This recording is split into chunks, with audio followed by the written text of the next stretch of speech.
Today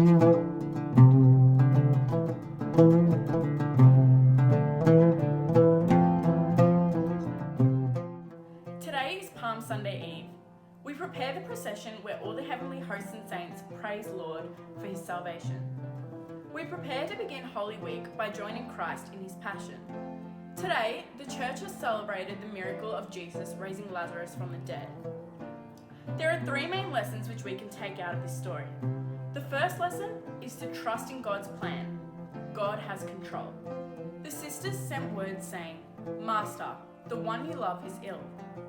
As we have seen, often John does not use a name. The woman at the well, the man born blind. Lazarus is called the one you love. The one you love is ill and needs healing. We use the way that John writes so that any of us could enter into the experience, asking for the water of life, for sight and healing. And this week, entering into the experience of Lazarus, knowing that each of us can feel that we are one with Jesus. We are the loved ones who need new life. The one you love is ill. It is a powerful prayer for petition, at once presenting a problem that Lazarus is ill, as well as a reasoning for Christ to act, that he is good friends with Lazarus. Yet, the excellence of his sister's petition does not move Christ to act as we would usually expect.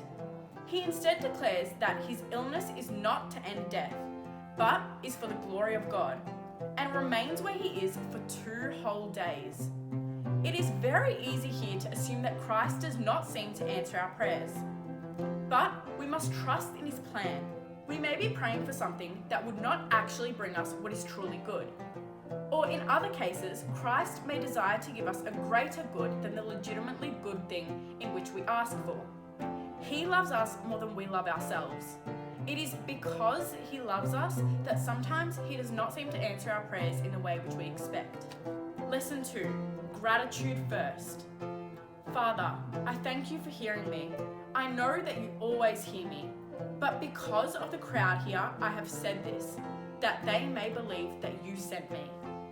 It is at this point that Christ summons forth Lazarus from the tomb, having raised him from the dead. Jesus begins his prayer in gratitude, another practice which we should also try to imitate. God has no vanity, so we should not see this as an attempt to put God in a good mood in order for him to grant us for whatever we're about to pray for.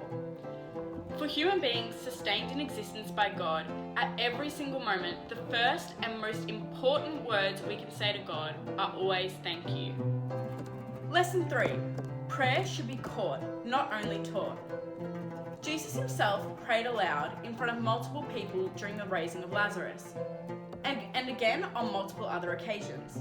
A reminder that it is in fact okay to pray aloud, despite the fact that there's some sort of taboo surrounding the topic today. To be sure, personal prayer is an intimate and personal act, yet we do not always have to hide our prayers in secret. Such openness can even be an act of charity.